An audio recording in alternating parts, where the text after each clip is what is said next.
ये मन कभी खुश होता है तब तो बल्ले बल्ले मजा आता है ना, मगर कभी यही मन उदास हो जाता है। उदास होना तो किसी को नहीं पसंद ना। तो इसका कारण क्या है?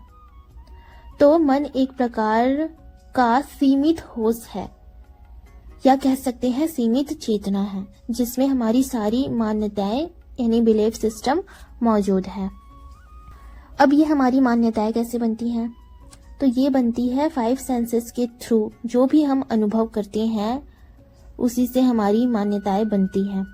हम जो देखते हैं, सुनते हैं, टच करते हैं, सूंघते हैं और जो स्वाद लेते हैं, तो इनके जरिए ही हम दुनिया को परसीव करते हैं, मानते हैं ना। तो इनके जरिए ही हमें अनुभव मिलता है और यही अनुभव हमारी मान्यताएं बनती हैं।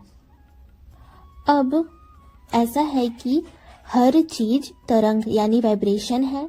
हम जो अनुभव करते हैं असल में वह तरंग का अलग अलग स्तर है। ठीक है, हमारे अंदर चल रही विचार और भावनाओं से हमारी जो तरंग है वो निर्धारित होती है। हम हर वक्त तरंगित होते हैं, वाइब्रेट करते हैं। इसके रिजल्ट को ही हम अनुभव कहते हैं, एक्सपीरियंस कहते हैं।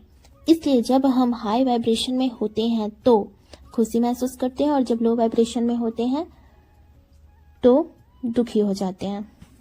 तो ये जो हमारा मन है वो कैसे तरंगित हो रहा है उसी पर ही हमारा दुख सुख डिपेंड करता है। और ये जो हमारा मन है ना, ये पूरे ब्रह्मांड का जो मन है यानी यूनिवर्सल माइंड का हिस्सा है। इसलिए हमारी जो तरंग है वो ब्रह्मांड के तरंग से भी प्रभावित होता है। एग्जाम्पल के लिए मान लो तुम्हारी लाइफ में कोई दिक्कत नहीं है, सब सेट है, तुम खुश हो, फिर तुम घूमने का प्लान बनाते हो और घूमने जाते हो। तुम ऐसी जगह पहुंच जाते हो जहां ज्यादातर लोग लो वाइब्रेशन में हैं, दुखी हैं। फिर ऐसे केस में क्या होगा? उनका असर तुम्हारे तरंग पर, वाइब्रेशन पर पड़ेगा, जिसका रिजल्ट यह होगा कि तुम भी उदासी महसूस करने लगोगे, तुम भी थोड़ा दुखी हो जाओगे। तो हमारा मन कभी खुश कभी दुख।